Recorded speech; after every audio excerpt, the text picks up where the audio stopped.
The Alpha's Rejected One. Episode 5. Lincoln ready. River comes to stand in front of me. Today is the day we are taking out some of the Alphas and Betas men. Everything is in place. Ryland confirmed that the scouts have moved and are now spread out along the route we plan to take. Yep. Carter just links saying he and Ryland are in the position and waiting. I tell River. Alright, let's get this rolling. Pulling the door open to the SUV we are using, I climb into the driver's seat. River gets in the passenger seat. The windows are tinted. You can't see in, so there is no way they will know it's two guys driving it. How soon do you think they will hit us? River asked as we left out the gates. No idea, but with them not paying attention to what's around them, they won't find our men hiding on the sidelines. My beast stirred in my head. He was edgy and did not want to leave our mate. Not after the kiss we shared last night. I was surprised she asked me to kiss her, but equally happy, and so wasn't my beast. He wanted to mate and mark her right there. It took a lot to rein him in and get him under control. Even though it about killed me, I stayed with her the whole night. We did not do anything else, just that one kiss, but it was enough to make us not want to leave. How far did Ryland say they were spread out? River asked as he looked out the side window. Not sure, I'm going to assume it's not too far. Why? Well, 'cause I see one. He's in wolf form, but he's only following us. He's not moving any closer to the car.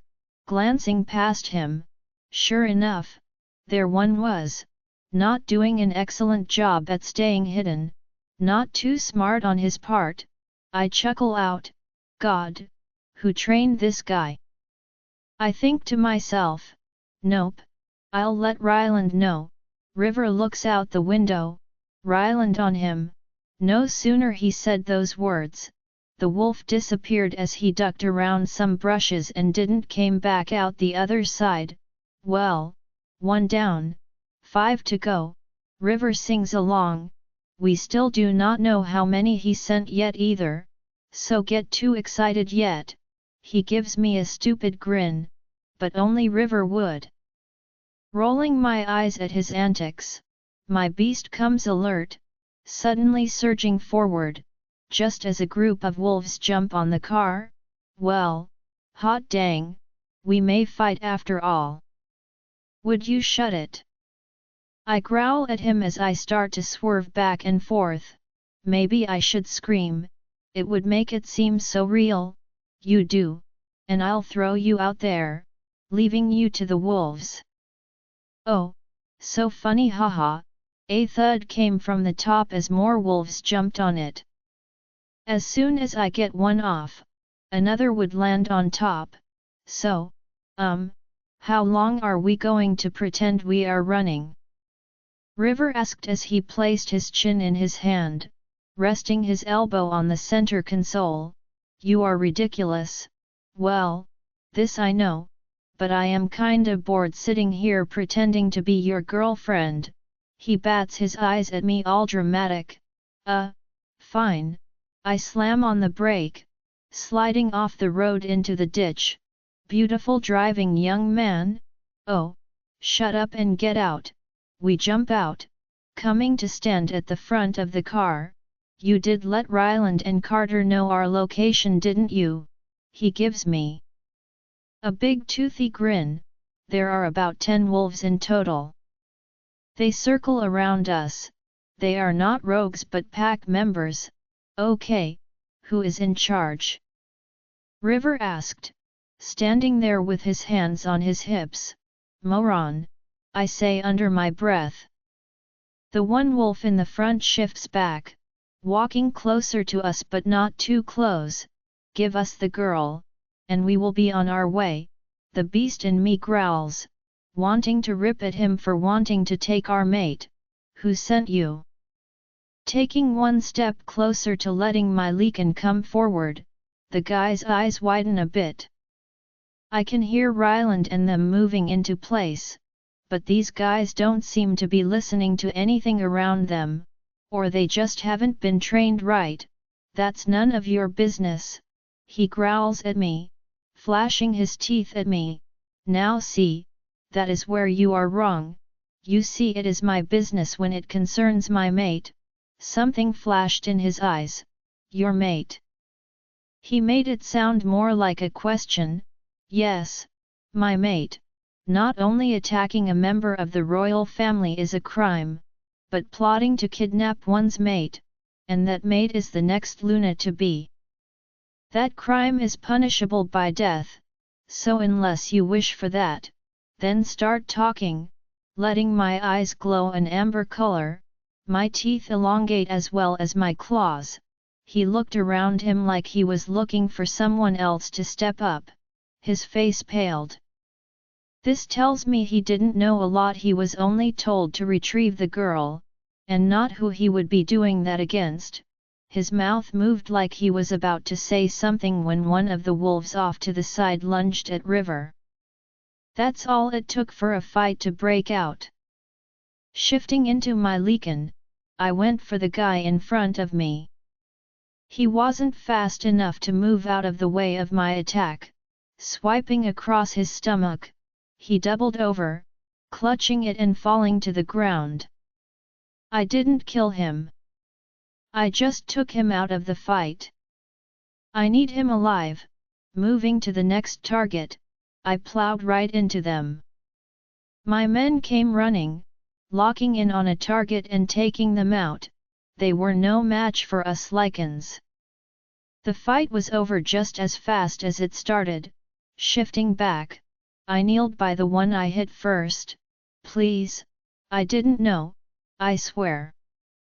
Who gave you the orders? My Alpha and Beta. He spits blood out. He's bleeding hard. Maybe I cut him more profoundly than I thought. Werewolves heal fat just like we do, but if it is too deep, it can be slow healing, which can make you bleed out before your wolf heals you. Alpha Lucas and Beta Cole. River comes to stand on the other side of his head. I didn't know you would be the one we attacked. I was told to get the girl from you. He didn't say she would be with the prince. Is there any more of your pack out here? Shaking his head, no, just us, standing looking at River.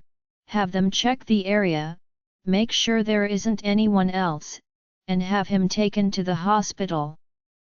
We may get some more information out of him. Ryland and Carter walked over as someone picked the bleeding guy up off the ground. That wasn't planned out very well, Carter says as he looks around at the dead bodies. No, it wasn't. It was a free-for-all, and I hope they came out on top. How can you send your men in and them not be trained? This Alpha and Beta seem kinda dumb. Their scouts couldn't even pick up our presence, and these guys were a joke. How does this pack survive so long? Ryland asked as he walked around. I don't know. Something seems off. Both of them looked at me. Off like how? Glancing at the bodies lying around, it was then I noticed it. They are all super young. That made them look like they were lifting their heads on some. You're right.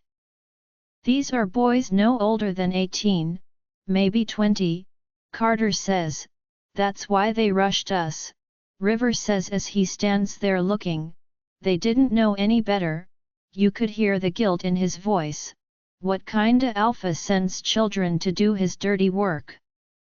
Ryland asked. Let's get this cleaned up. Meet back at the pack house. Walking over to River, his head was down as he looked at the bodies. I know what he was thinking. He's beating himself up. Hey, it's not your fault, you did nothing wrong. Shaking his head, I killed kids, Lincoln, I know, but they attacked us. All we did was defend ourselves. If you want to blame someone, blame that damn Alpha and Beta. They sent these kids to their deaths. His eyes flashed to black. Come on, let's get back. I need to meet up with Dad and tell him what we found out. With a nod, he took off, shifting into his Leakin. I followed, shifting as well. We could have driven, but I know River needed this time to run and work out what happened in his head. River hates it when kids get hurt or put in any danger. That is what makes him who he is. Willow Lincoln had woken me, telling me he had to leave. The sun was not even up yet. After kissing me last night, he didn't sleep in the bed with me.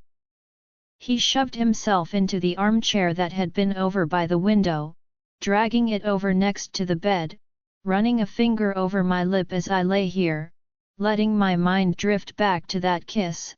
A shiver ran down my spine.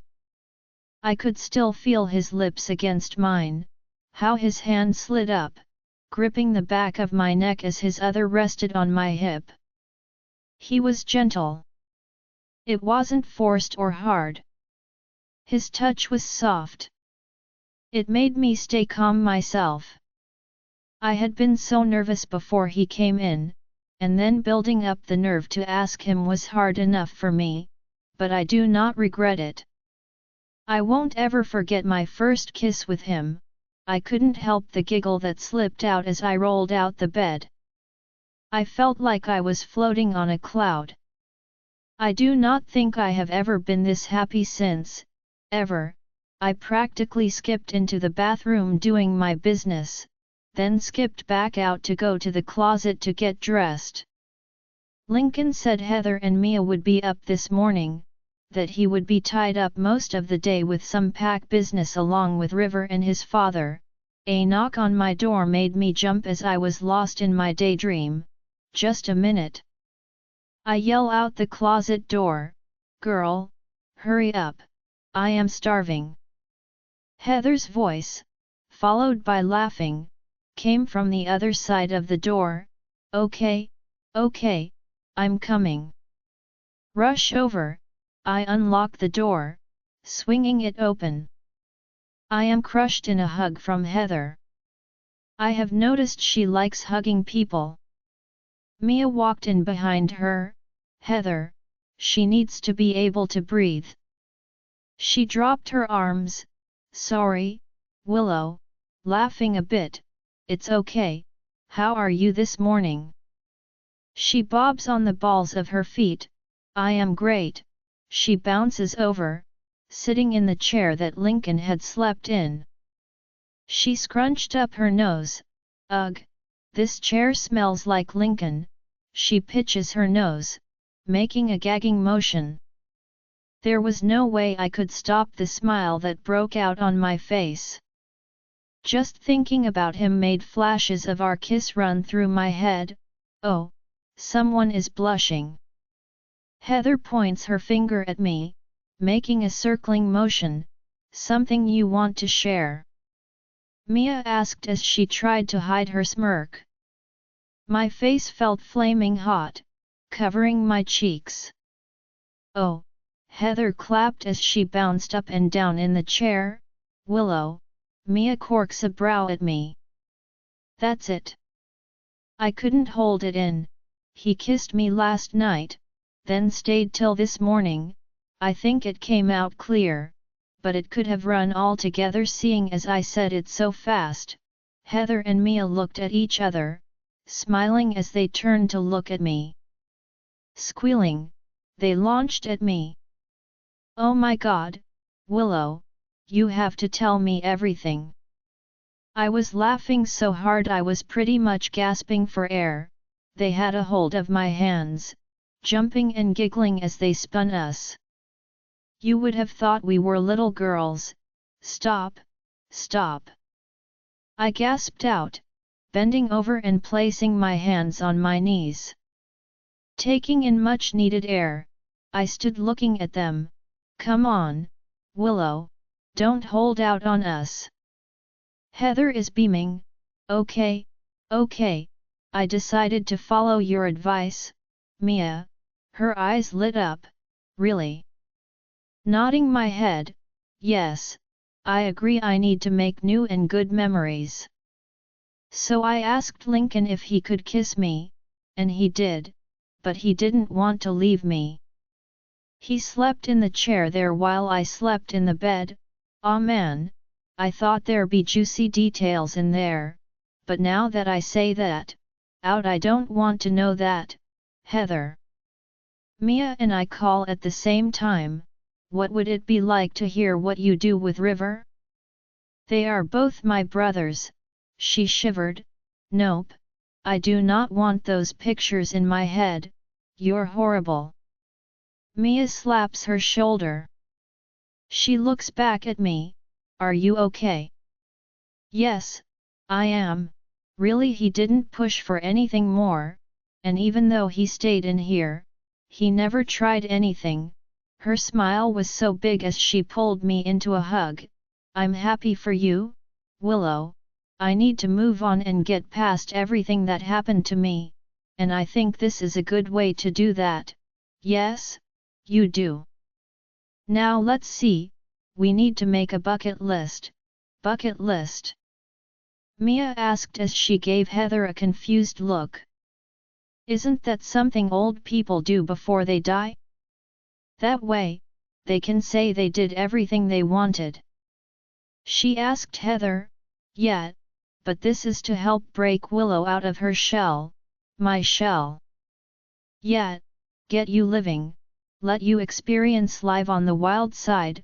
Whoa, hold up, I don't think I am ready for that yet, Heather, you're crazy. Mia laughs at her as she shakes her head. You guys want to go down for breakfast? I asked them before Heather got any more crazy ideas, like making me go skydiving or cliff jumping. You want to eat downstairs?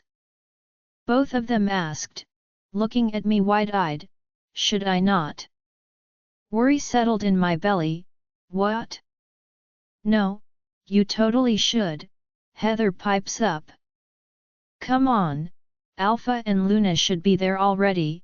She grabs my hand, dragging me out the door. Mia laughs as she follows behind us. Milo baby, why can't I go with you? Ashlyn whines. Groaning inside, I wanted to roll my eyes at her childish behavior, wishing I had picked someone else for my mate, because this is a business trip, not a vacation. I couldn't keep the annoyance out of my voice. She huffs, getting up off the bed. You know, Milo, since you marked me, you have been nothing but an asterisk to me. Hell, you haven't even been intimate with me since you murlered me. What the hell? Why? Her voice cracks a bit, followed by a sniffle. Damn it, I curse to myself. Standing up, I leave the suitcase, walking over to her, grabbing her hands. Babe, listen, I don't mean to sound like that or come off that way, I am under a lot of stress right now. You want me to be alpha, right? She sniffles. Yeah, well then, I have things I need to handle, like making this trip to see the prince. He is looking to take us out, and I need to fix that. Getting on his good side will help get me into the alpha position, but shouldn't you already have that title? Yes, I should, but Dad isn't stepping down anytime soon. He is power hungry, and right now, he is too focused on that damn orphan. He's going to start a war we can't win, so Caitlin and I have come up with a plan, but we need to have this prince on our side. Well, I guess the sooner you become alpha, the sooner I will be Luna, and I can't wait till I am. She now smiles, wrapping her arms around my neck. Again, I groan internally. It is nothing but a social status for her, plastering a fake smile. Yes, exactly, and you're sure I can't come? There's nothing I can do to help you. She presses up against me. All I need you to do is learn all the Luna duties. Maybe talk with Mom. I'm sure she would love to show you. Leave the hard things to me, she squeals, jumping in my arms and kissing me. Playing along, I kiss her back. I have to picture Willow's face to do it. I thought marking Ashlyn would kick the thought of Willow out of my head, but it hasn't. I am sure it's cause she didn't accepted the rejections. My want to see her became stronger last night after I felt a slight burning in my chest, so I know she let someone touch her. I know it wasn't a complete mating. I would have felt pain, unbearable pain, so that it may have been a simple kiss to a make-out session, breaking the kiss. How about you help me pack, beautiful? Squeezing her and making her giggle, she lets go, making her way over, picking up where I stopped, folding clothes and placing them in the suitcase. Lincoln, we made it back to the pack house, grabbing some clothes and heading straight for Dad's office. River still hadn't said anything. I didn't push him. He would work it out on his own. It would take him some time. We funneled into Dad's office. He was already waiting for us. All right, tell me what happened. He was sitting at his desk. Well, the plan worked. They attacked, so the information got back to them. The scouts that had been hanging around were there as well, but about 10 more wolves were with them. Clearing my throat, I glanced over at River, his head hung. Looking back to Dad, he notices River's behavior. Something wrong? He asked as he looked back at me, letting out a breath. The others that were sent were no older than teenagers. Teenagers? Why would he send such young wolves? I am not sure, Dad. We didn't realize they were that young till it was over. They attacked once we got out of the car. Our men moved in, and it was over within seconds. Religion washed over Dad's face. He stood, walking over to River, placing his hands on River's shoulders. Not your fault, son. You didn't know, so do not beat yourself up or hold any blame. I know. I am trying. It's not easy. They were so young and didn't deserve to die like that. But I will be all right. Dad pats his shoulder. He turns to face me. Where does that put us? Well, we have one alive. He is being treated right now. Maybe we can get some information out of him on why he was out there with children trying to fight lichens. Nodding. Good. Now, what's the plan for that boy coming here? He and his sister claim they have information on their father's dealings. They should be here tomorrow morning. Once I find what they are after, this will also serve as an opportunity for Willow to accept his rejection, cutting all ties with him and that pack. You think they have other ideas? He moved back to his chair and sat down. Running my hand through my hair, I sat down in the one chair. I expect that, so I am keeping my guard up. I do not trust either one of them. While they are here, where will Willow be? I am going to have Mom stay with her. Also, I assigned 2 guards to be with them at all times. Good. Now, I have done some digging into that pack's financial situation, and it's not pretty. They are broke and have been reaching out to others' packs for support. He hands me some papers, looking over them as I shuffle through them. They have different businesses, and they ran them all into the ground. That Alpha did budget. Their spending is off the charts, draining the accounts. and now he is trying to make it up by offering warriors in return for financial support. God, I hope no one agreed. His training sucks. We snuck up on his scouts out there. They never knew we were there. As far as I know, no one has agreed. There was a knock on the door. Come in. Dad calls out. Carter and Ryland walk in. Alpha, Prince, they address us. What is it? Dad asked. You could see their body language was off, tense almost. That wolf didn't make it, rubbing my temples. Well, so much for pumping him for information, Dad says as he stands up. It looks like we have to get something from those idiot kids of his. Maybe one will slip up on anything.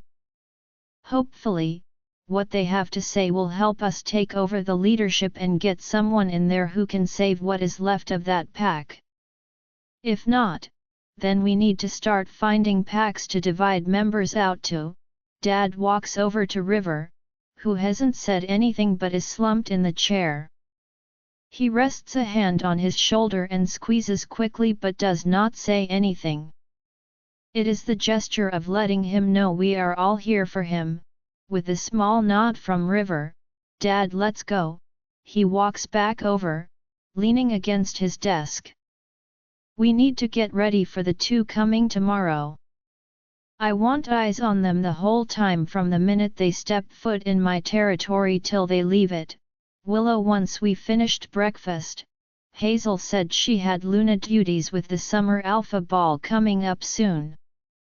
She needed to start getting things ready, invitations out, and a whole list of other things. We offered to help, which she was all too happy to accept, so that's how we ended up in a room filled with at least 5 different tables covered in materials. She had us pick the colors for this year's ball. Everything from the curtains down to the tablecloths, as well as the napkins.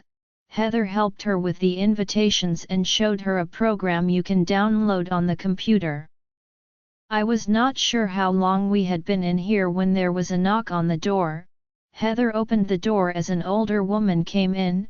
Luna, I am sorry, but your presence is needed at the children's school. Remember you were to do a visit and discuss the new addition. Oh shoot, she jumped up, hurrying over to the woman. I completely forgot. She fixed her clothes and fussed with her hair quickly. I guess this will have to do. She turned. Girls, take a break. We will pick back up tomorrow. Thank you girls for your help today, she waved as she rushed out the door. Why don't we go out back and hang by the pool? It's super warm out, and we have been in here. It's stuffy in here, Heather says as she gathers her things. I am down, Willow. How about you? I don't mind, but I am not sure I have anything to wear. I think I saw some shorts or something in my closet. I have to make sure it's sweatpants and a sleeved shirt, or I can just wear what I have on. I don't plan on getting into the pool. I can't swim anyway. Heather makes a PFF sound, waving her hand at me. I have extra suits. Mia, you can borrow one too. Let's go up to my room. Half an hour later, I am hiding in Heather's bathroom, refusing to come out. For the love of it, Willow, come out here. Heather shouts from the other side of the door. I don't think so. I can't be seen in this. When Heather said she had suits for us to wear, I am not sure what I thought she would have, but what I am currently wearing, I wouldn't even count as clothing. You can see all my scars. My ribs are still sticking out. I've gained some weight, but not a lot. I can't let anyone see me like this. This was a bad idea. I want to curl up and crawl into a deep, dark hole.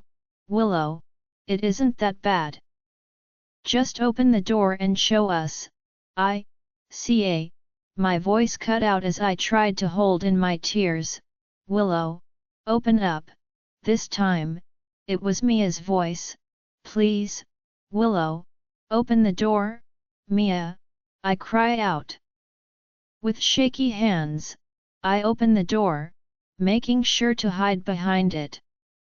She slips in, shutting the door when her eyes land on me. She sucks in a gasp, and I break. Tears stream down my cheeks as humiliation washes over me. It's okay. Her arms wrap around me, pulling me to her. It's okay, you don't have to wear that. Here, let's get you changed. She slowly moved to grab the clothes I had on. I was in such a fog that I did not register her helping me change. My body just went through the motions. All right, Willow, let's go back to your room. I will take you. She started leading me out of the bathroom. My head started to spin as I swayed. Willow, everything went black. Lincoln, we had just finished up in Dad's office when I felt someone trying to link me. I had put my blocks up while planning this out. Heather's worried voice rips through the instant I drop my mental block. Heather, hold up, slow down. What's wrong? She was spitting the words out so fast I didn't catch what she said. You need to come to my room. It's Willow. She passed out, and it's all my fault. What? I cut the link, taking off. I could hear River calling my name behind me, but I did not stop. I passed the elevator, heading for the steps. Taking 3 at a time, I climbed the staircase until I reached the needed floor. The door was open as I approached, rushing in. I stopped when I saw Willow lying on the floor, her head in Mia's lap. She was pale, her breath shallow. What happened? Going to my knees next to her, scooping her up, pulling her to my chest as I cradled her body. I am sorry, Lincoln, it is my fault, Heather sobbed as she had her hands to her face. River had come in behind me, pulling his sister into a hug. Calm down, Heath. Tell us what happened. He rocked her side to side. She tried saying something, but she was crying too hard. Mia moved closer to them, rubbing a hand on Heather's back. She then looked at me. It's not her fault. After helping your mom all morning, we decided that we would go out and hang out by the pool. She offered to lend us some swimsuits from her. We agreed, but she wouldn't come out of the bathroom when Willow changed. I did not think anything of it myself, but when I heard her crying, I knew something was wrong. She finally let me in, and it hit me as to why she wouldn't come out, tears building in her eyes as she looked at Willow. River reached out, pulling her to him. He held both girls, trying to comfort both of them. I didn't need her to finish. I know why she wouldn't come out. I've seen her body. I know what is under these clothes. River gave me a look he knows as well, closing my eyes, slowly swallowing. I helped her change. I was going to take he back to her room, but she passed out cold. She was in such a daze when I was helping her. I don't think she even knew what was going on. Mia spoke softly as she wiped her cheeks. I didn't know it would upset her that much. I am sorry, Heather's little voice cracked. It's not your fault, Heath. You did nothing wrong. He kissed the top of her head, scooping Willow up. I held her tightly against me. I'll take her to the room. I began to walk out when Heather broke down even more. Stopping, I looked back at her. She really blamed herself, but in truth, it wasn't her fault. She didn't know about Willow, just bits and pieces, but not what lay beneath Willow clothes. "Heather," I call out to her. She lifted her head a bit from River's chest. "It's not your fault. When Willow wakes, she can explain everything to you if she is up for it. It's her story to share, not mine, so don't blame yourself. You have been nothing but nice to her and a friend." She nodded her little head, then buried it again against River, giving him a nod. He returned it. His face held worry as he pulled Heather to sit down while keeping one hand on Mia as well. I don't know how much Mia knows about her scares. I am sure she has seen some but not all. Walking out of the room and making my way up to Willow's room, I kept her tucked tight against me. Her color started to come back, and her breathing was better. A small groan came from her, and her eyes danced back and forth under her lids. Her lips smack a little, then her tongue darts out, licking them. Slowly, her eyes flutter open. All she can see is my chest. Looking down, her eyes move up till she tilts her head back a little. "Lincoln." She sounded rough, as if her throat was dry. "Hey, little one," I cooed at her as my beast purred, letting a rumble vibrate in my chest. Her eyes snapped to look at it, then back up to me. "It's okay. He just letting his presence known." "Oh," she nuzzles back into me. I don't think she realizes what she is doing, rubbing her face against me, making my chest rumble even more. She kept that up the whole way to her room. She did not protest me carrying her or even ask why or what happened. Reaching her room, I sat her on the bed. Kneeling in front of her, "How are you feeling?" Her eyes dart around. She fidgets with her fingers, biting her lower lip. "Hey," pinching her chin with my thumb and finger, she finally locked eyes with me. Her body relaxed a bit. "I think okay, just feeling a little humiliated." "Why? What happened?" Taking a breath and blowing it out, I thought I was ready to move forward and try to forget my past, but it turns out I can never forget it, not with always having reminders that I can never be rid of. Scars. I know what reminders she is referring to. I really thought I could do it. Tears ran down her cheeks. I could sense her defeat in herself. I couldn't let her think that way. I was so proud she tried. I don't care that she didn't go out, and I am happy as well. I do not want anyone seeing her in a swimsuit other than me, but I am proud she took the change she tried. What makes you think you didn't do it? She looks up at me, her brows frowned. I couldn't even open the door. "Lincoln, I was ashamed." "You have nothing to be ashamed of. You hear me? Those scars show how strong you are and how much you have survived. I don't know many people who would have lifted through everything you have and still be standing.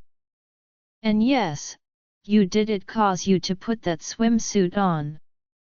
You may not have come out of the bathroom or even opened the door, but you took the step to put it on.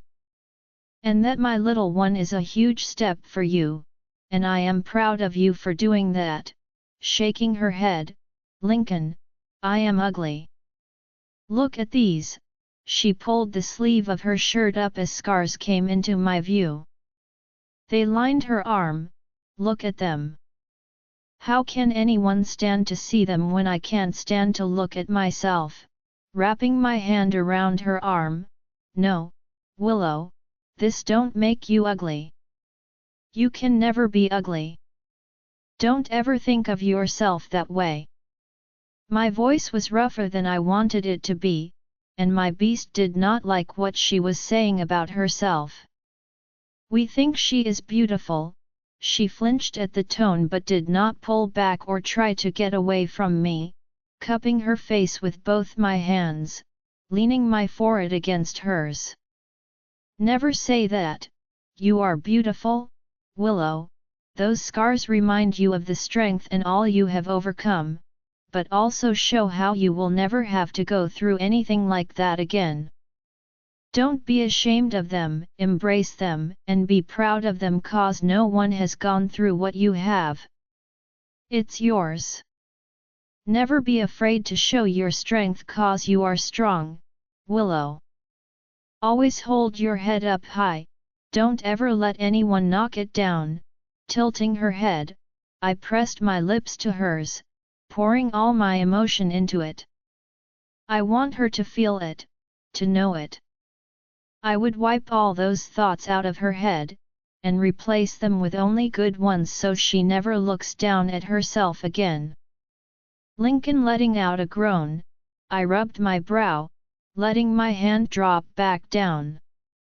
Our patrol notified me that the two siblings had just reached our border and were being escorted the rest of the way. The sound of crunching came from down the drive when I saw one of our trucks and a black sports car appear behind them.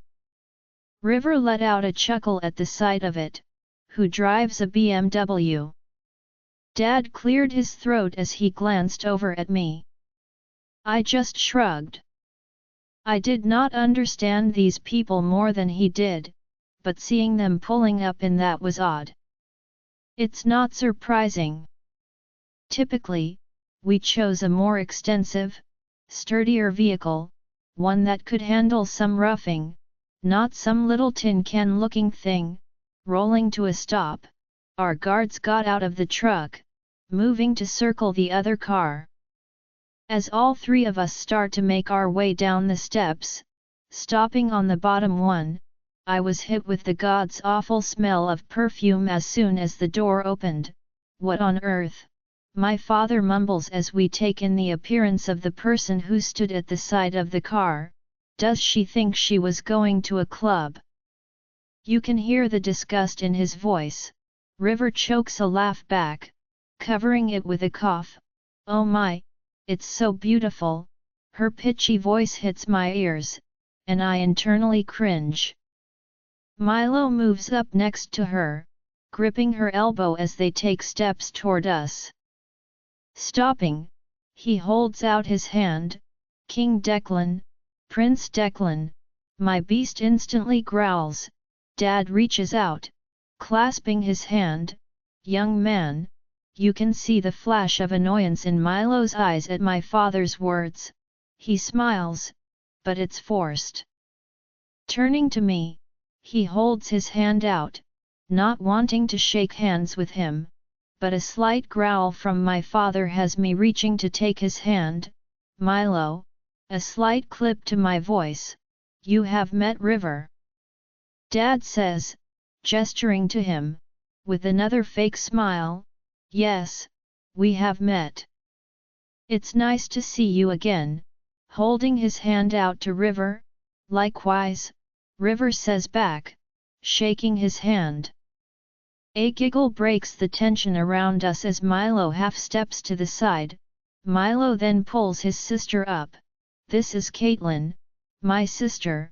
It's a pleasure to meet you, King Declan," she says in a flirty sultry voice. She was batting her eyes at him as a flush came over his cheeks. "Pleasure is all mine, young lady." He takes her hand but then lets go just as fast. Her eyes turned to me as a gleam of lust ran through them. "Prince Lincoln, surely, you remember me." She sways her hips as she steps in front of her brother. I even think I heard a purr in there. Be nice, I kept repeating in my head even though I wanted to rip into them. "Yes, Miss Caitlin, I remember you," holding my hand out, letting out a giggle as she puts her hand on mine. She takes another step closer. Her perfume hits my nose even harder. I even think she arched her chest out more. "I hope your travel was good." "No issues. Dad asked. It was fine, sir, Milo answers, but his eyes have been roaming for the last few minutes, had to be kinda cramped in that little thing. Dad points to the car. Those two turn to look at it. Oh, you like it? Milo here didn't want to take it, but I love my car. Daddy got it for me for my birthday. Dad says as he spins. Well, let's get you both settled. The guys will bring your bags in. Turning to follow my father, a hand comes around my arm. I am sorry, would you mind helping me? I don't think I can make it up to these steps. My dress is kinda tight, she purred at me now as she pulled at the hem of her dress. No way she was going to pull it down anymore. It was so short that I'm surprised she did flash everyone when she got out of the car. Looking over to River, his brows shoot up, and a grin breaks out on his face. Ass hat, that's no trouble. River here will help escort you up the steps, won't you, River? Giving him a broad smile. Sure thing, he grits out as he steps next to her, offering her his hand but giving me a death glare. Oh, well, thank you. Her words are short and clipped a little. She takes his arm. Walking ahead of us, I have to hold my laugh. He is so tall that he about lifts her off her feet with each step. He is not going slow, just plowing up the steps one after the other. Once we reached the door, Dad is giving us both the stink eye, dropping River's arm like he was burning her. She pats her dress, trying to catch her breath. Milo stops next to her. She scowls at him, but he pays her no mind. This way, I would like to talk for a bit in my office. I will have your bags taken to your rooms, Dad says as we step in the door. Hearing a gasp, we all turn. Caitlin is holding her hand over her mouth, looking all around. Sister, you all right? Milo asks, but you can hear the fake concern in his voice. She waves a hand at him. Yes, this is so beautiful. River cocks a brow as he looks at me, and I do the same back. These two have definitely rehearsed. She looks at my dad. You have a lovely home, thank you. My wife has done all the decorating, so all the credit goes to her. Not wanting to be dealing with these two any longer than I need to, I start to usher them to the office. Willow isn't anywhere near here, is she? Dad's voice pops into my head. No, Mom and Mia, along with Heather, took her out. Good. I do not like the way this boy's eyes are wandering all over. Me either. I know he's looking for her. And what is with this girl?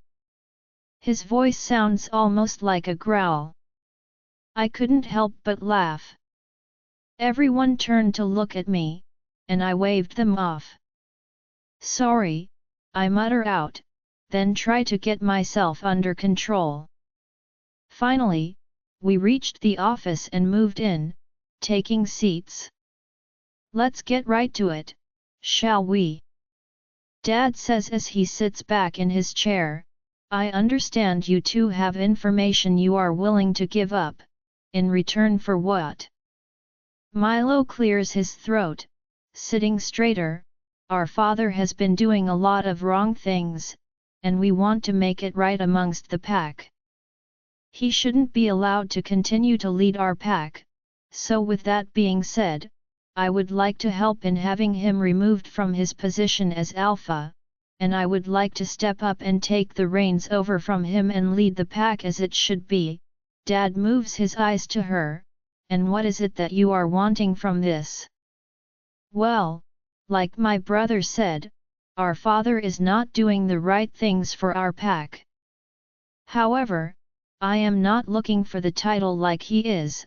I, on the other hand, am looking for protection from my father. we both know he will blow up once he learns of this.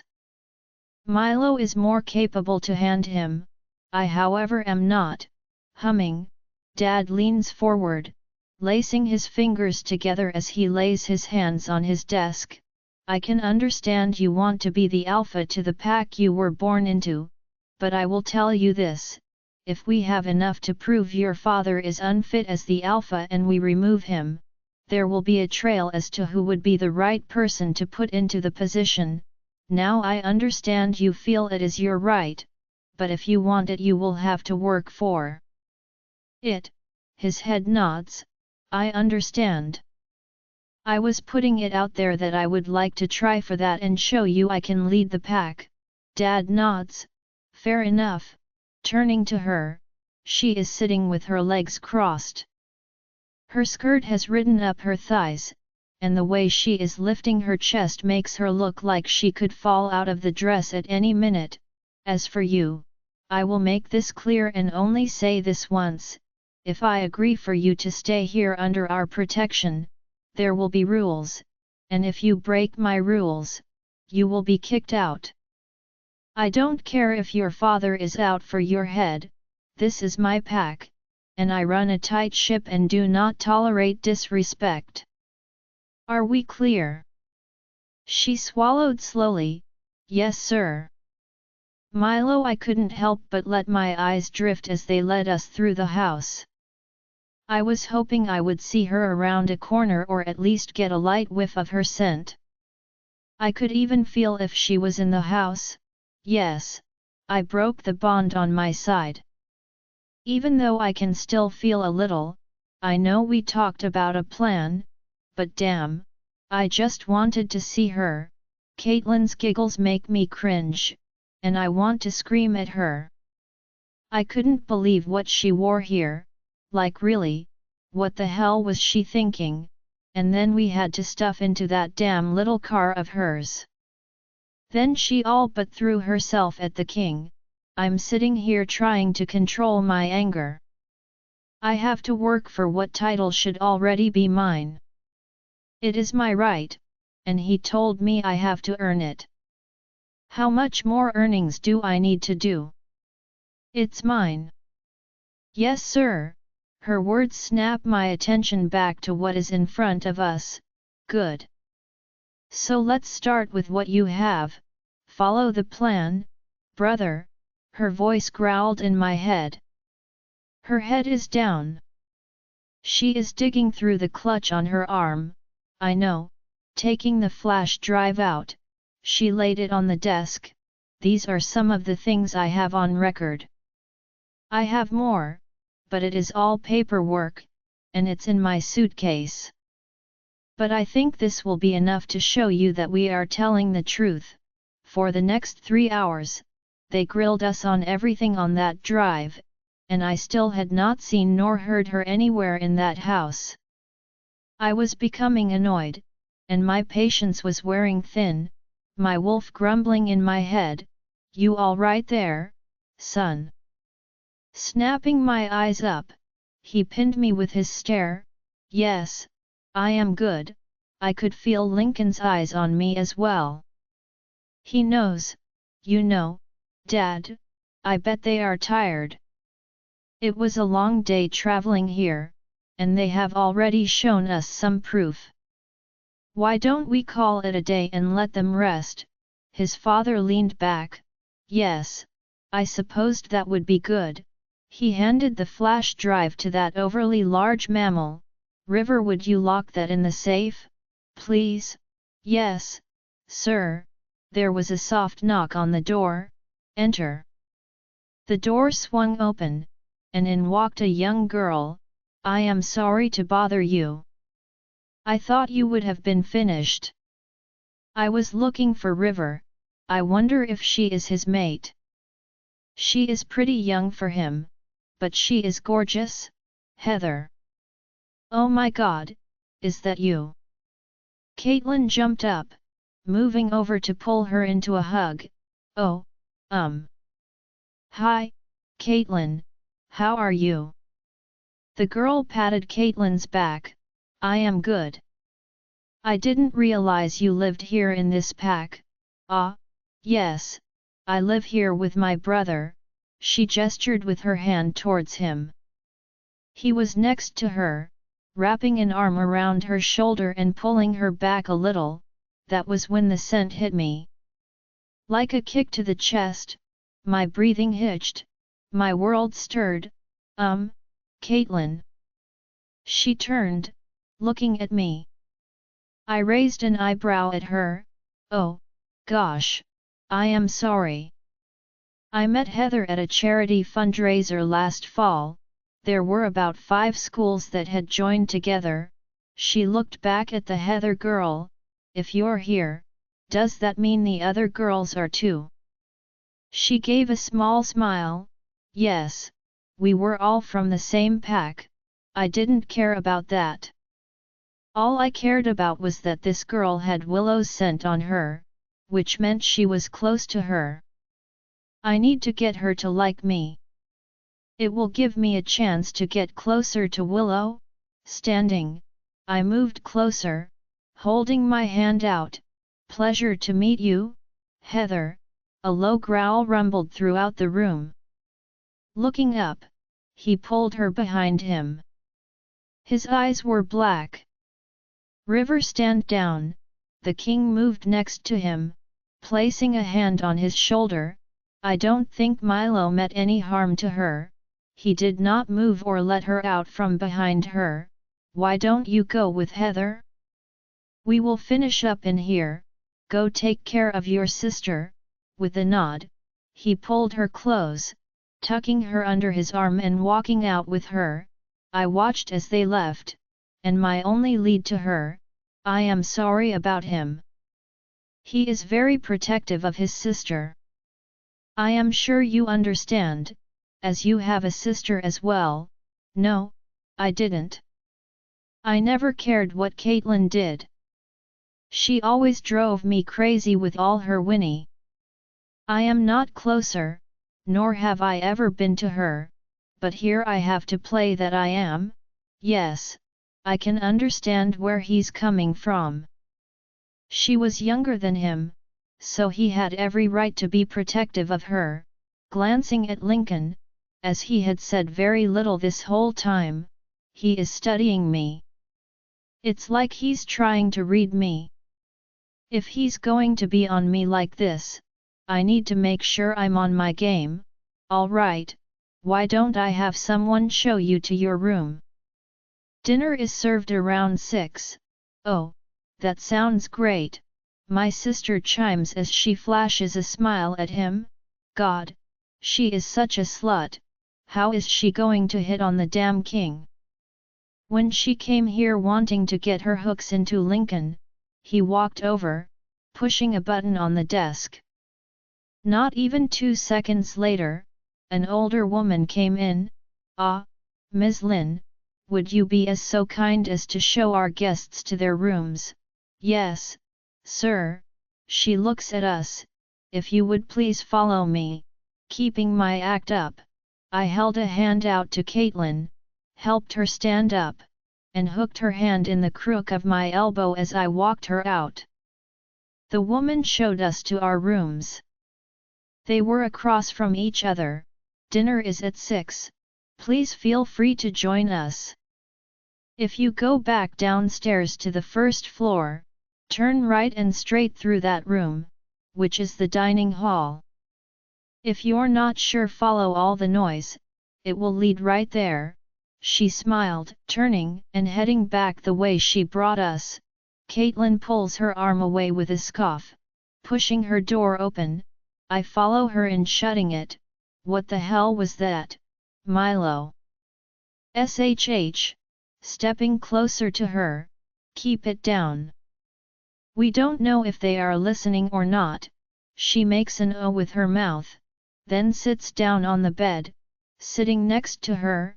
Look, Caitlin, I know you came here with ideas of getting Lincoln, but we need to watch and be cautious. You can't be flirting with the king and throwing yourself at the prince. We need to play it down and make them think we are trying to do the right thing. Do you think they suspect anything? I mean, they did give us the third degree about the flash drive. Running a hand down my face, I don't know, but Lincoln is watching closely, so we need to dial it down a bit. Okay, so I guess my outfit isn't helping. No, you look like you are ready to go hit the streets or something, maybe change before we go down to dinner. Nodding her head, yeah, that's a good idea. She gets up, pulls her suitcase up on the bed, flips it open. Hey, by the way, how do you know that girl? Like I said, it was at that fundraiser. I didn't know she was from the Royal Legion pack or that she was one herself. I mean, she's the beta sister. I should have played that more to my advantage. She starts digging through her things but stops. Wait, why? She intrigues me, hands on her hips. Milo, don't even. We came here with a plan, and we can't go off the rails. Standing, wasn't planning on. My dear sister, I say, walking to the door. Ugh, gross, stop that. It's creepy, oh no, not happening. We need to show them the loving, caring sibling we can be. They seem to like family, so we will play like we own it. Ugh. Fine, come get me when it's time to go down. Pulling the door open and stepping out, I glance down the hall, making sure no one is close to the door. Stepping across the hall, pushing my door open, I need to win that girl's trust and befriend her somehow, but I'm not sure how. If River is that protective of her, it's going to be hard to get close to her, and I have to. She is the only lead to Willow right now. Then there was that prince, his eyes on me. I don't dare make a mistake. He will be on me in a heartbeat. I know he's waiting for it, I can see it on his face. Laying back, I need to gather my thoughts, shut my eyes, letting sleep take over. I can think better after a rest. Lincoln, I watched as those two left the office, letting out a sigh. I flopped down in the chair and felt the tension leave my shoulders. Well, I guess you weren't kidding when you explained about them, Dad said as he rubbed his forehead, standing, turning to the cabinet along the wall, and popping the door open. Coming back to the desk, he slides a glass of whiskey across to me, letting out a chuckle. What the matter, Dad? Grabbing the glass and pulling it up to my lips, taking a sip, letting the liquid burn as it went down. I am not one to drink. Once in a while, I'll have a glass or two, but when Dad pours it himself and gives you a glass, you know it's bad. How long are they staying? He groans. Till we figure out what they are after or what their plan is. 'Cause I doubt they had a change of heart and are throwing Daddy Dearest under the bus for the right reason. There has to be a catch. I agree, and what is on this flash drive is enough alone to remove him from his position, but I would like to see what else they have. It will only strengthen the crimes against him. He can be put away for a long time. Nodding my head, I did agree with him.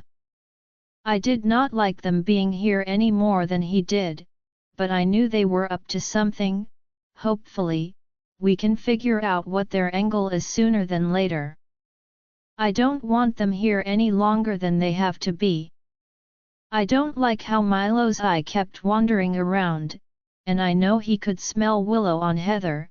I could as well, but I don't like his reaction to her. We need to keep him away from her. River will rip him apart if he gets close to his sister. They will be down for dinner. You aren't planning to bring Willow down, are you? No, I won't let him near her, not till it's the right time, and even then, I'll be right there. Good. Now, he wants to take the pack over, shaking my head. I don't think it a good idea. He's no better than his father. I don't think we need to dissolve the pack completely. Maybe appoint a new alpha? True, I have some names I'd need to look over and reach out to them to see who is interested in the position. Not all are werewolves. Some are lichens, but that would give that pack a strong leadership, and it puts them directly in our control. That would be a good move, and seeing how they are financially hurting, we need someone who is going to rebuild it. The door creaked as it opened. My mother's head popped in. Ah, there's my sweet queen, Dad coos at her, rolling my eyes. You would never know he was like this, and it was only for her. What are you two talking about? She walks in, sitting on Dad's lap, making me groan internally. Mom, how Willow? Is Mia still with her? She is, dear. She was exhausted, so we went back to her room. She fell asleep before I left. Mia said she would stay till you got there. Heather needed River for something, so she left to get him. I don't think 3 people should hover over her while she sleeps. Yet, she came in here, Dad says as he nuzzles Mom's neck. Gulping the rest of my drink, I stood up. That's my cue to leave. Dashing the door, Lincoln, I want guards on those 2 at all times. Dad yells out, already down, grabbing the door handle, turning the lock. I am locking the door. God knows we don't need our people traumatized like I am. Pulling it closed, hearing them laughing. River, I linked him. Yet, you have those guards in place. Yep, it's all covered. Now we have to wait. Good, I am heading up to Willow's room. Maybe you should come to get Mia. We don't need them to, seeing she here as well. I just finished locking that flash drive up. I was going to stop at your dad's office and let him know. No, don't. I cut him off. Dad, he's little tied up right now. I wasn't going to come out and say you can't go in there cause my parents are humping like teenagers again. Say no more, dude. In that case, I am heading your way, Willow. I was dragging by the time we returned back to the house. Hazel, Heather, and Mia showed up early this morning, right after Lincoln left. Heather spent an hour apologizing to me. I told her it wasn't her fault. I wanted to tell her the truth and not hide anything. She had become my friend, and it didn't feel right to keep any secret from her. She then spent another half-hour crying and hugging me, and ranting about how she would love to wring that alpha neck. We all laughed at her. She was cute when she was on a roll. And it felt good knowing someone else cared about me. I was starting to feel the emptiness go away. I had a checkup scheduled with Dr. April. They offered to take me. I wanted Lincoln to go with me, but I understood why he couldn't. I knew Milo and Caitlin were coming today, and that's why I was to stay with the 3 all day. Lincoln even had guards following us. Dr. April said I was healing well and most of the cuts on my back were closed. Just a few were still healing, but overall, she was happy, especially about my weight. I only gained 6 pounds, but you would have thought it was more like 20 with how excited she was. Hazel had us go with her into town to finish getting more things for the upcoming ball. I didn't realize how much work was involved in planning this kind of thing. I was always the one cleaning, not planning. It was a different view for me, and I had to say I enjoyed it. The thought of Milo and his sister was far from my mind as the day went on. When we finally finished, I felt as if I had run a marathon. Shopping is definitely a workout. Trudging into my room, everyone followed. Willow honey, why don't you go lay down? You look exhausted, Hazel says as she pushes some hair over my shoulder. When I got back, I noticed a slight headache. I just thought it was from all the work I had done today. I don't want to be rude, with a wave of her hand, you not, it's fine. Go rest. You're still healing. I dragged myself over to the bed without the strength to argue. I was out as soon as my head hit the pillow, tingles and warmth spread across my skin. Letting my eyes drift open, Lincoln's voice filled my ears before I could see him. My eyes locked on him as he sat next to me, holding my hand. Hey, sweetheart, a slight urge washed over me at the sound of his voice. I missed him today. Wanting to jump into his arms, I wasn't sure what to do. I never felt this. I had no idea what I should do. Do I sit up and hug him? Kiss? I was at a complete loss. He must have seen my confusion cause he reached out, pulling me into him, kissing the top of my head. My stomach growled loudly, killing the moment. Sounds like someone hungry. I'll have dinner brought up. Brought up? We not going down to eat with everyone? I asked and glanced around, seeing everyone had left. God, how long did I sleep for? He sat on the bed next to me. Milo and his sister are here, and they will be at dinner tonight. Dad is watching them closely to see if he can figure out their plan. I don't want you anywhere near them. Slight anger bubbled up in me. Why should I be the one hiding? The words flew out of my mouth before I knew it. I slapped my hand over it quickly, eyes wide as I couldn't believe I just said that. Lincoln just looked at me with amusement written on his face. I am sorry, I started, but he stopped me. Nothing to be sorry about. I wasn't looking at it as if you were hiding. I was thinking more as if it was keeping you safe. I also didn't think you would want to see them again, at least not till it's time to put him in his place. He was somewhat correct, but how could I move forward if I hid back all the time? I had this anger flowing through me, which wasn't like me at all. A small voice whispered in my head. Don't let them win. You are stronger. Something rushed through me. I did not know what it was. It was almost like I was pumped full of adrenaline lifting my head. I looked at Lincoln. I do not want to hide anymore. Lincoln, I don't want to hide anymore, she says as she sits up straighter. I am tired of hiding. I came here to start fresh and make a new life for myself, and you have helped me every step of the way. I know I am not wholly healed, or my traumatic past won't show itself, but I know I need to start making an effort. No, I don't think I could do it alone, but having you next to me may give me the strength to take the next step. Pride filled my chest at her words. A smile stretched across my face. I would do anything to help you. I would be more than willing to allow you to use me in any way you deem necessary.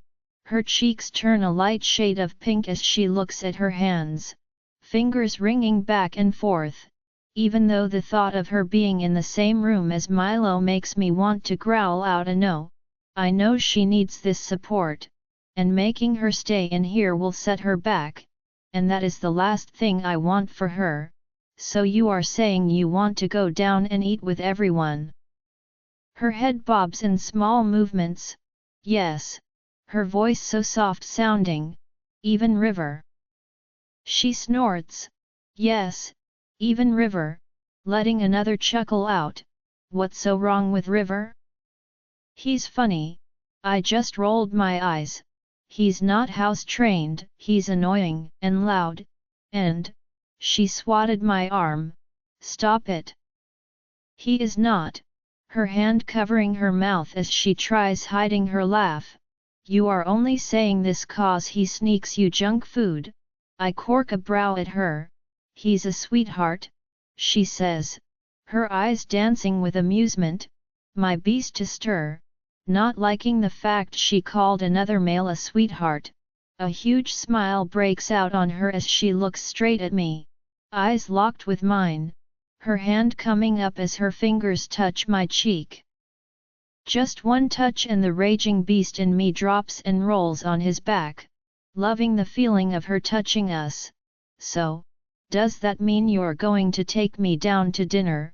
She was so close that I could feel her breath on my lips, and for a minute, I thought she was kissing me.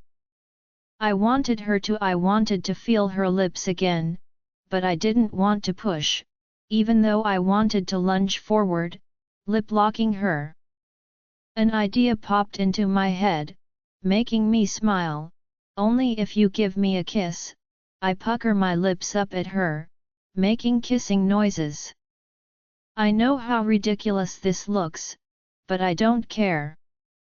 I can be like this with her. She lets out a laugh, her whole body shaking. She is laughing so hard, leaning back to take in the sight of her. She was holding her stomach as she fell backward on the bed, rolling side to side and laughing. My heart leaped at the sound. Once she settled, she looked at me. "You looked like a fish," she mimicked me, puckering her lip as she moved them, but couldn't hold it long as she broke out into another fit of laughter. "I'll show you fishy." Her eyes wide as I pounced on her. "Ah!" Shoving my face in her neck, I started blowing raspberries up and down her neck area. "Stop! Lincoln!" "Ah!" She wiggled, trying to get away from me. Her laughter filled the air around us. When she was just about out of breath, pulling back and looking down, her chest was rising and falling quickly, and her face was flushed, but her eyes were shining. Leaning closer, I stopped hovering close over her lips, letting her decide if she wanted to make the next move and close the distance. She needs to know I will never make her do anything she is not ready for. She has complete control. Tipping her head up slowly, her lips met with mine. The kiss was soft and sweet, just like her. I kept my control even though I wanted to grab her and deepen the kiss. I knew better. When she pulled back, she kept her eyes closed, breathing in deeply. Her fingers moved to touch her lips. She lets out a slight hum. "You okay?" I asked her, worried I went too far. Her eyes opening to stare up at me. I never knew what. Her eyes dropped to my lips. That could feel like that, her fingers now tracing my lower lip, smiling at her. Is it a good feeling? A blush appears on her cheeks. Her head nods, kissing her nose. That's all that matters then. Leaning down and pecking her lips once again, I push myself up, standing holding a hand out to her. "Shall we go to dinner?" Her hand slides into mine. "Yes, I am," helping her up, she wincing as she says just a bit. "Whoa, you all right?" I grab her, helping to steady her, rubbing her forehead. "Yeah, I think so." I think I stood too quickly. Her eyes are closed. "If you don't feel up to it, we can stay here, and you can rest." I know she wants to take this step, but I also know she is still not fully healed, and her stamina is still low. Sure, she gained some weight, but she's still fragile and she had a busy day. No, I am okay. I want to do this, I need to do this, alright, but if at any time you want to leave or you become tired, we will leave. Nodding her head, alright, wrapping my arm around her waist, I walk us out of the room. Dad, River, I call them through the link, hoping like hell my parents aren't still going at it. Yes, both their voices ring in my head. Change of plans. Willow wants to come down for dinner. I need extra guards in the dining hall. I don't want Milo to have any chance at getting close to her. I don't know, son, this could turn out bad. She's safer staying away, I know.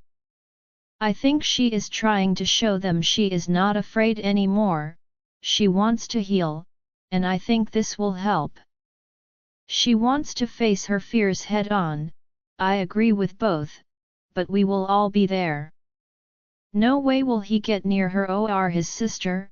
Alright, I'll inform your mother, and we will be ready when you two get down here. This may make him tip his hand. We can maybe figure out what he really is up to. We are heading down now, cutting the link. I do agree with Dad, this may make him slip up. I am also worried that her being in the same room as Milo, that with the bind not being entirely cut between them, she may feel the pull to him. She did not say anything the whole way down but stayed tucked up against my side. When we reached the first floor, I placed my hand on the small of her back, walking her toward the dining hall. Her breathing was quick, and the tension in her body was building the closer we got. Milo and his sister are here. He is scanning the room. I am assuming you two are close. River's voice popped into my head, just about to walk in, stopping right before we walked in. I stepped in front of her. Looking at her face, there was worry and fear in her eyes. Milo and his sister are here. Are you sure you want to go in there? I cup her cheeks, ready to spin her and take her far from them too. Yes, I am. I know it may sound stupid, but I need to do this. If I can face them, then I know I can move on from this, and I will be all right. Her hands wrap around my wrist. I know I can do this as long as I am with you. I can face them. Kissing her forehead, I let go, taking my place next to her, arm around her back, pulling her tight against me. Glancing down at her and giving her a wink, a giggle comes out of her. I start to walk us forward, and she follows my lead. Shall we, my little one? Lucas, where are they? Right now, I had no level of calmness, nor did I have the patience to deal with this right now. I am sorry, Alpha, I can't seem to find either of them. Caitlin's car is not here. Maybe they went somewhere together.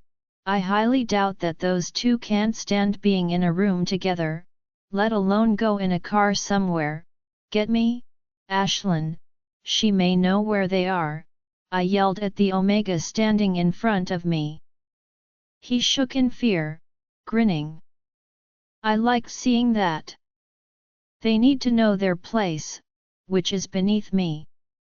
I'm the Alpha, yes, Alpha, right away, scurrying out of here like he was on fire. Damn it. I slam my hand down on my desk. Lucas, is everything all right? Her voice was tortured in my ears. How and why did I pick her? Looking up, I watch her walk in. I will give it to her. She always dresses the part holding up that Luna image, but it's not enough for me. She is stiff as a board and so bland, so plain, there's no spark, no fire, nothing. She does challenge me on any level, waving my hand at her, it's fine, hoping she will turn and walk out. I try to keep my interaction with her to a minimum, but it don't work today. She comes over to my desk but stays on the other side. Thank God I didn't want her touching me. Ever since I tasted Willow, I can't stand it when she touches me or is even close, hand on her hip as it is cocked out to the side. Then what are you in here yelling about? Her voice was full of sarcasm, leaning over the dress, snarling at her. Nothing for you to worry about, my eyes flashing. I don't care if she is the Luna, I am the Alpha. I outrank her, and she is working on my last nerve. She scoffs at me. Lucas. She places her hand on her chest. Why are you being so mean? I want to talk to you. Well, new flash dear, I have nothing to talk to you about. Now leave me alone. For a moment, I saw a flash of anger in her eyes, but it had gone as fast as it came. Typically she's so submissive, I should have chosen someone else for my Luna, but I will fix that soon enough once I get my hands on her again. I am going to tie her to the bedpost so she can't get away from me again. You know, one day I won't be here anymore. Crossing her arms off her chest, trying to look stern, raising a brow at her. Okay, Amy, let's play your little game for a minute. Then you are going to walk out that door and leave me alone. I am not playing, Lucas. You have treated me like crap for years, and I am tired of it. Either you start respecting me and treating me like your equal, or I'm leaving, and I will take the kids with me. Her voice is hard, not even a crack in there. Oh, she being serious? Well, too bad I don't believe her. She don't have it in her to leave. She has an excellent comfy life here. Ha, Amy, do you really think I believe that shit? I don't care what you believe, Lucas, but I am tired, and I refuse to sit here and take it any longer. You don't think I know what you're up to? Ha, well, my dear mate, I do. I know more than you think I do. Standing up, crossing my arms, and what is it you think you know? I pin her with a glare, growing tired of this conversion already. Well, first off, I know where our children are that you are so desperately looking for. Where are they? I growl at her, cutting her off. She smiles at me. I can tell you this. They aren't in this Pack house or on Pack lands. For the Alpha, you really don't keep track of your members to good hell, you even lost your own kids. Don't play with me. I hit my desk, hearing a cracking sound. Moving quickly, I was in front of her, gripping her arms and squeezing them. She flinched. You either tell me, Amy, or you will be sorry. I am already sorry, Lucas. I am sorry for standing aside and not ever saying anything before now. I never said anything about the things you have done, not even when you brought the child in of the women you were madly in love with that you obsessed over. Her words hit me, causing me to let her go. My face must have said it. Yes, Lucas, I have always known who she was. I know who Luna Cass was, and I also know you killed her and her mate. I never said anything. I was happy to know she was dead. Maybe then my mate would come back to me, and you did for a while, but when that girl grew up looking more and more like Cass, you started watching her more closely, and the look you once held for her mother, you held for her. I took a step back, feeling the weight of her words. She knew all this time who Cass was and who Willow was. I let you walk all over me for years, and no more. I am putting my foot down. I have given you my all, and I was never good enough for you. I gave you 2 children, but look who they become. Our son rejects his fated mate, and his father swoops in, trying to take her as his, and our daughter is so spoiled she can't even put one foot in front of the other. I blink at her. She knew about Willow being Milo's mate and the rejection. Yes, I knew about that too, and about how you had Cole beat her and collar her that night. I should have done something sooner, and that makes me a terrible person as a Luna. I should have done something, but I was so lost in my hate towards you and towards her mother, whom I never met, I let that girl go through hell. With all that being said, I am now making it clear to you, I am leaving Lucas. I can't no longer stand by you and your choices. I have already made arrangements with my mother's pack. I will be returning there. I will not tell anyone the things you have done, but I can no longer be a part of it. Growling at her, you can't leave. You are the Luna. You are not allowed to leave till I say so. Yes, I do not want her anymore, and I should be happy she wants to leave, but she knows too much, and I can't risk her telling anyone. It's a little late for that. My mother is expecting me by tomorrow. I have my things packed. Grabbing her arm and pulling her to me, she lets out a squeal. I said you are not leaving Amy. You have a duty here, and you are mated to me. I will not have my mate walk out on me. Locking her eyes with mine, I don't see any emotion, no fear, nothing. She stares at me with a blank look. Her hand comes to rest on my chest, a gesture she has done 1,000 times before, but this time, it means nothing. It holds coldness on her part. Yes, I can leave Lucas. Yet, how do you plan to do that? Before I knew what was happening, she had maneuvered out of my hold and flipped me over onto my back as she stood over me, smirking at the confused look on my face. What the hell was that? I, Amy Hudson, Luna of the Gold Peck Pack, reject you, Alpha Lucas Hudson, as my mate. Pain ripped through my chest. She clutched hers as well but managed to leave the room before I could get to my knees. I roared as I leaned over, placing my head against the floor. Alpha! Hands grabbed my arms, hauling me to sit up on my heels. I saw it was Cole. What happened? Lincoln, her hand rested in the crook of my elbow. Laying my other hand on top of it, I led her into the dining area.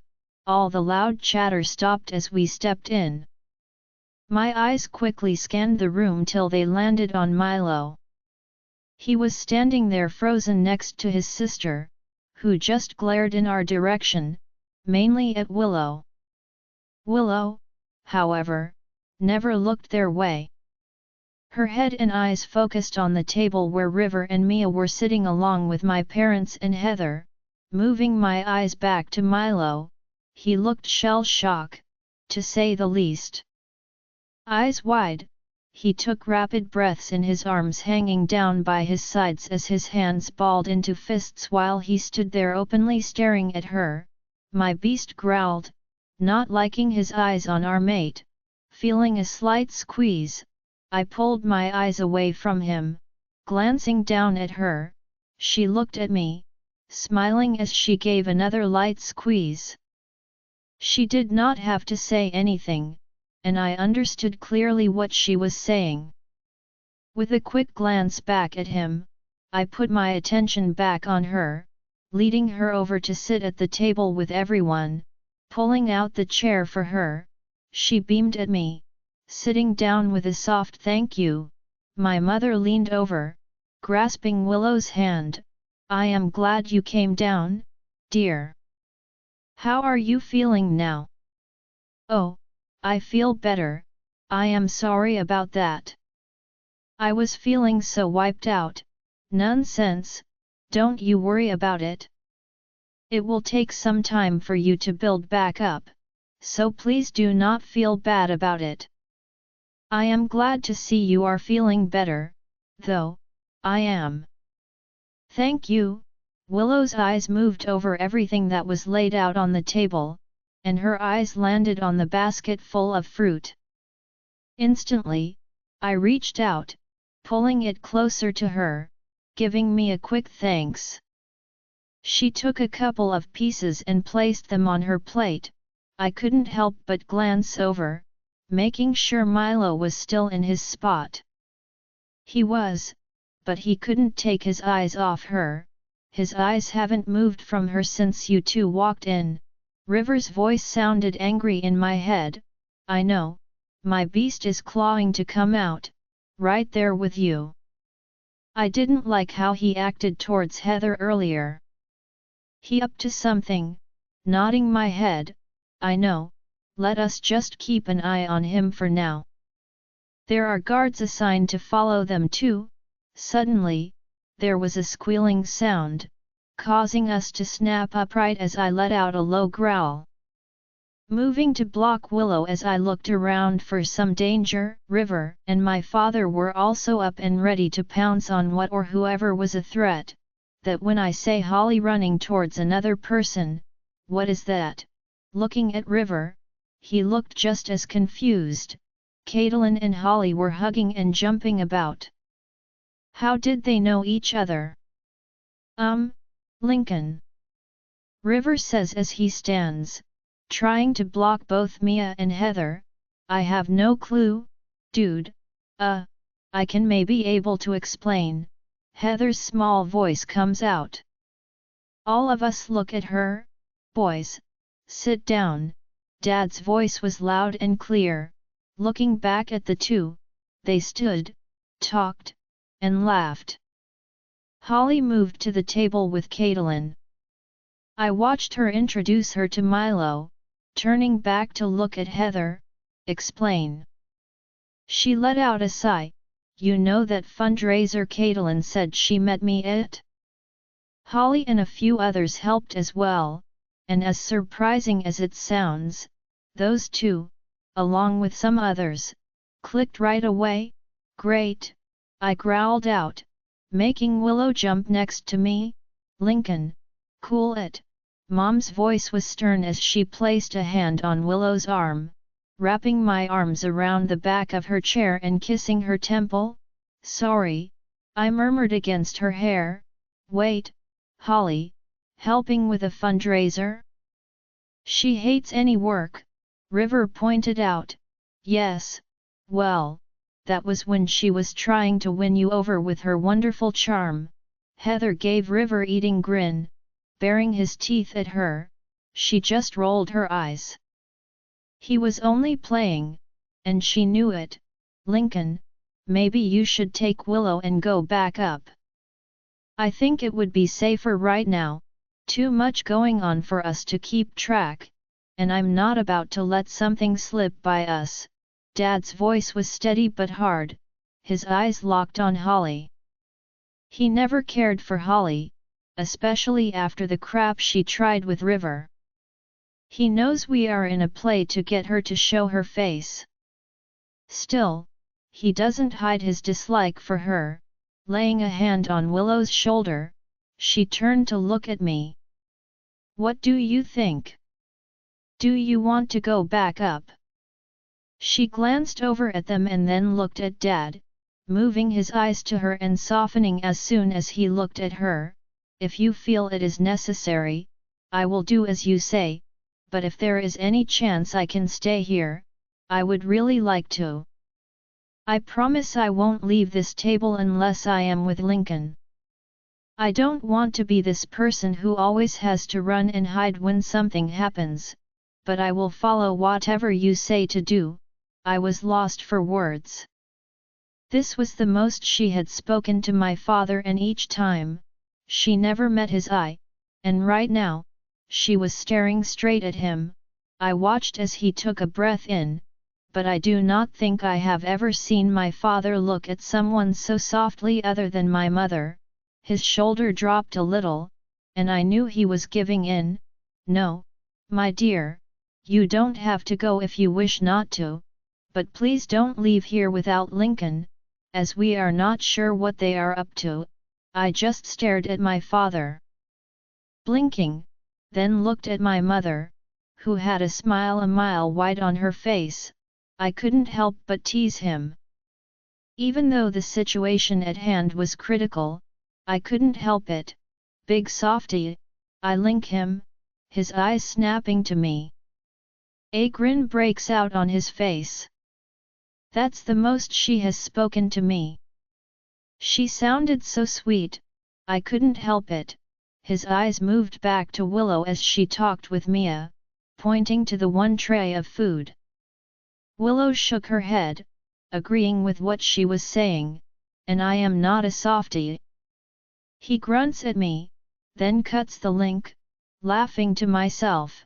Things slowly settled down as I kept my eye on those three. Holly and Caitlin were non-stop talking, both glancing our way a few times. However, Milo would only say something here and there but kept watching Willow when he thought no one was noticing. Willow paid them no mind. She laughed lightly with Heather as they busted on River. Mia was only egging it on. She seemed to have a band together with Heather, and now Willow was right with them.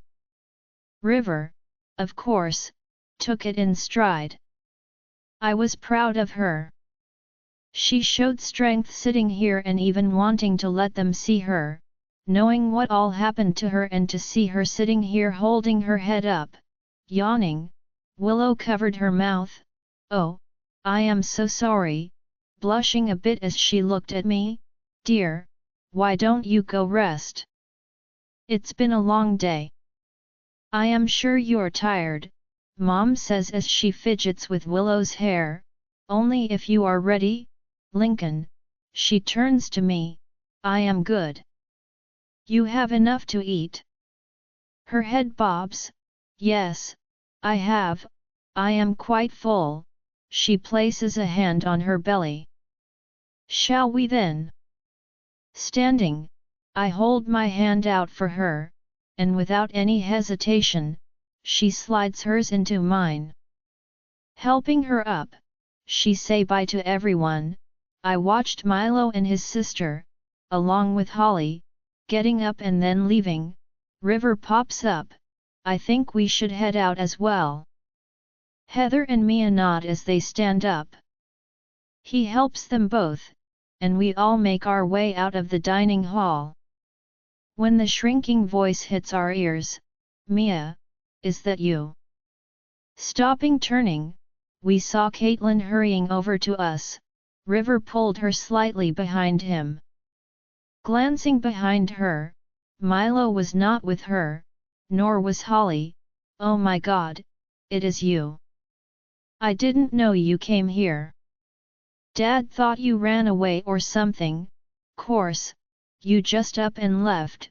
River frowned at her words, and so didn't I. River had down all the paperwork for her, and Willow was sure Willow's was a little different than Mia's, but he made sure hers was done about her changing packs.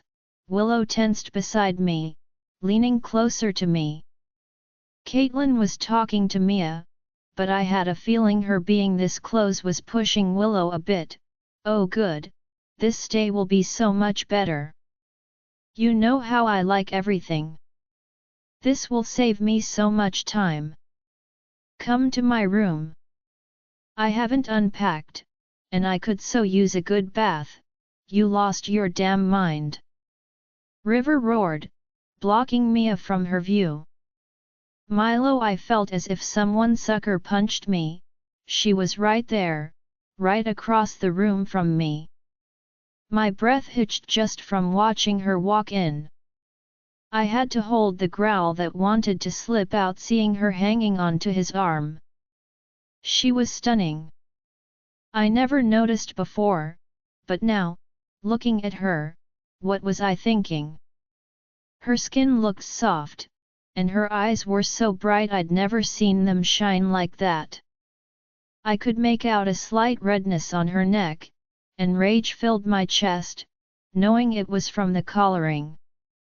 Her shirt was long sleeves, and she had on a pair of jeans, but what drew my attention was how she seemed to fill them out more than before.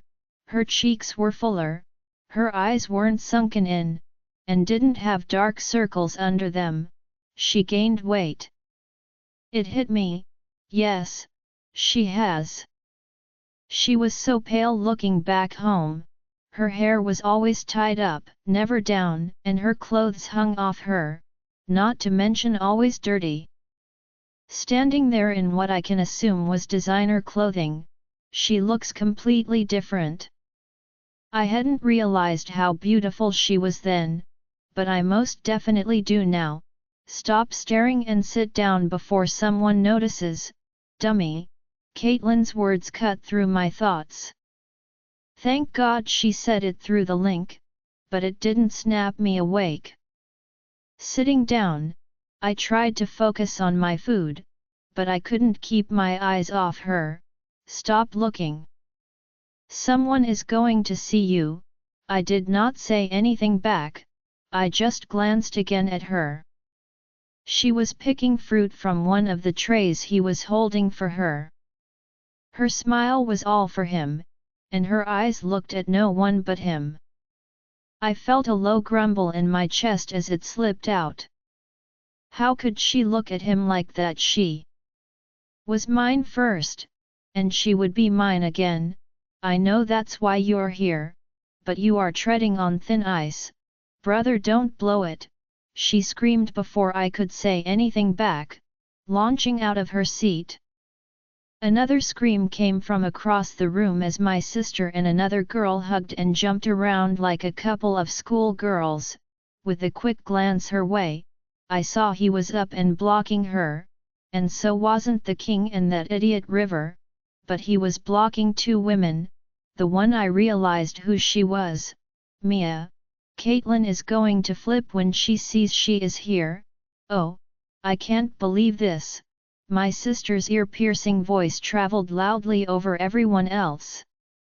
Just then, she was next to me, Milo. I want you to meet someone.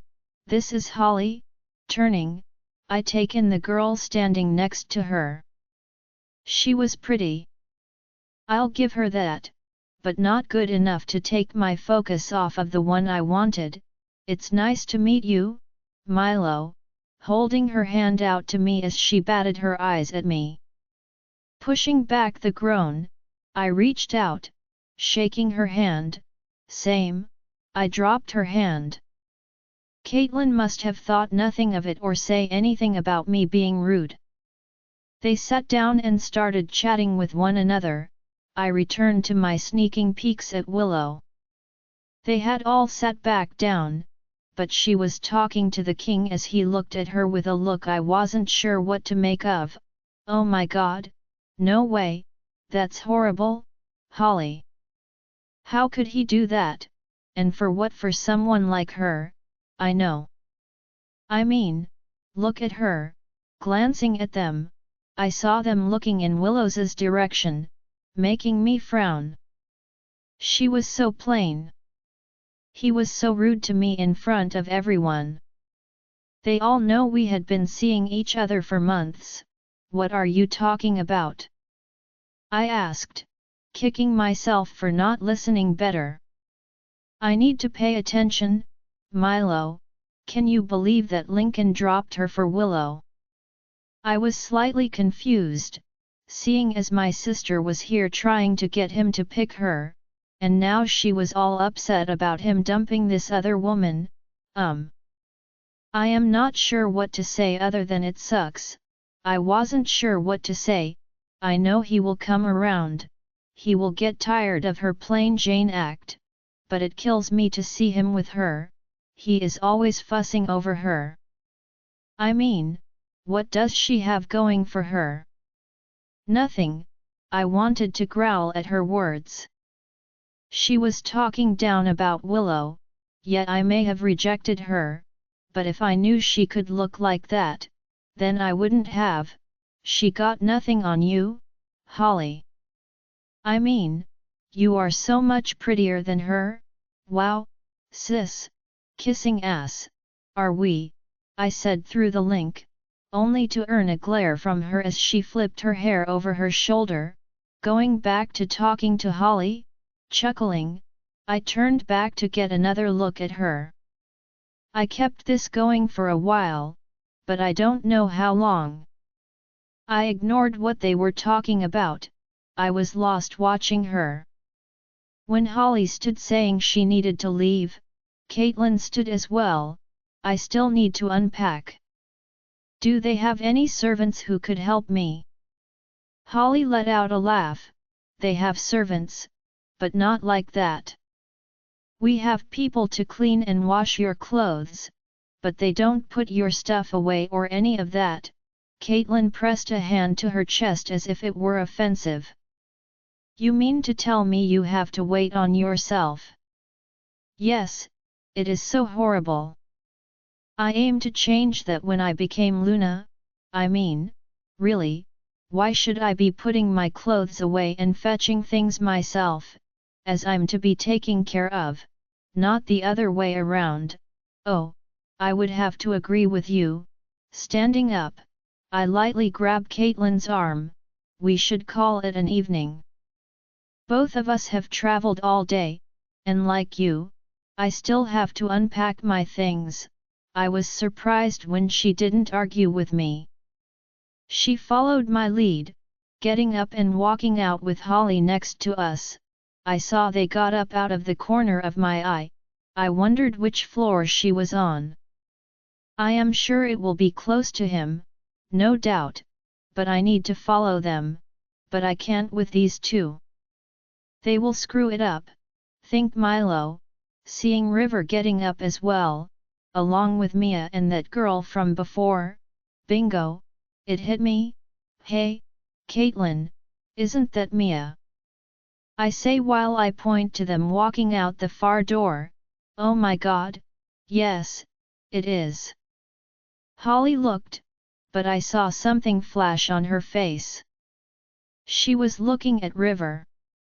She noticed me glancing at her, giving me a completely fake smile. Well, I have some things to catch up on, but Caitlin, make sure to come find me tomorrow. We will hang out, and I'll show you all around here. Yes, I will. It sounds like so much fun. Holly waved as she walked off. Caitlin spun to face me. I know you're up to something. I'll explain it later, but I need your help right now. She huffed at my words. Fine, what do you need me to do? I need them to separate so that I can follow them. Why? I need to learn where he keeps her. Milo, she puffs out. We had a plan coming here, please don't blow it over her. I know, I am not going to. I need this so my wolf calms down. Tomorrow, we will meet with them again and give the rest of the papers you have to them. Hopefully, they will let their guard down and let us stay. All right, tell me what to do. I don't know, go talk to Mia, she was one of our servants back home. I saw the paperwork for her transfer here, but don't let them know you know that you say something that will cause a small fight. I bet he will take Willow away from it. He's too protective of her. Just look at how he looks around, watching everything and everyone. She looked at them as we moved across the room, walking out behind them a few paces back. You owe me. She points her finger at me. I know, we broke apart as I moved so they couldn't see me. I watched as my sister did her thing, scanning around me, making sure no one saw me hiding. You lost your damn mind. His roar ripped through the halls. What did she say? Glancing out, I saw River was now entirely in front of Mia, his eyes black. He was breathing hard, his hand balling into his fists. He looked seconds away from tearing Caitlin apart. Damn it, I am going to have to go out and smooth this over before he kills her. I need her to pull this off. Join our Facebook and WhatsApp group for more updates, link is given in description. Rest audiobook will be continued in next episode.